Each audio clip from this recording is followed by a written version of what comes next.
ভালুকপংয়ের কাছে cactus garden দেখি।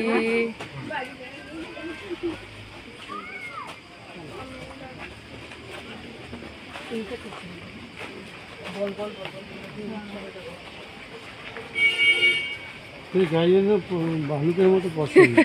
ভালুকপংয়ে আছে তো এই জন্য ভালুকের মতো পশম।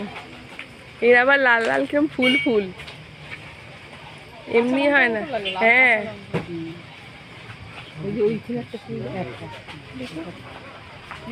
ওইটা একটা পিঙ্কি। ধরিস না, জামা কাপড় ধরিস না।